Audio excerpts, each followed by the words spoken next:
শুভ জন্মাষ্টমী উপলক্ষে 10 দিনব্যাপী অনুষ্ঠান হচ্ছে। আজকে আমাদের প্রথম দিন রেলি প্রদর্শন হইবে। হিন্দু ধর্মীয় সম্প্রদায় ভাবগম্ভীরভাবে সবাই মিলে আমরা আজকের শ্রী শ্রী কৃষ্ণের জন্মাষ্টমীর শোভা মিছিলে বের হব। এরপর আছে রাতে আমাদের আছে পুরস্কার বিতরণী, গীতা পাঠ অনুষ্ঠান এবং উলুধ্বনি অনুষ্ঠানের পর আছে আমাদের 3 দিন ব্যাপী আছে ভাগবত গীতা পাঠ। 3 দিন গীতা পাঠের পর আরও 7 দিন আছে আমাদের কীর্তন অনুষ্ঠান হতে যাচ্ছে।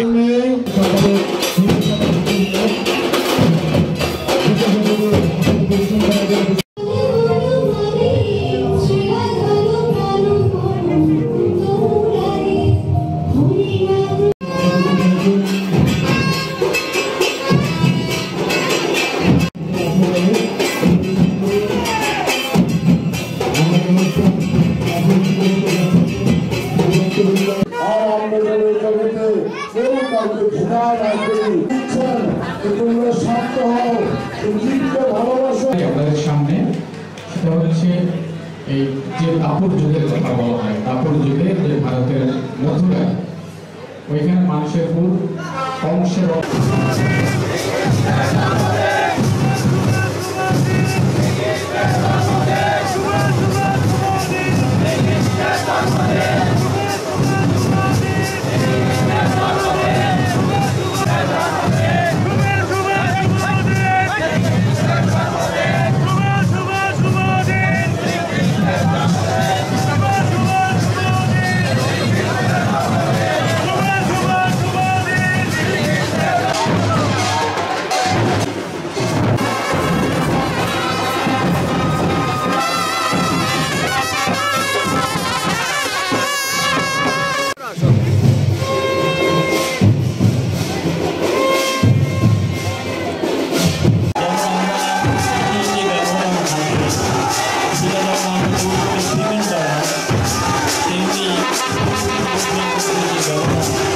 সেটা আমরা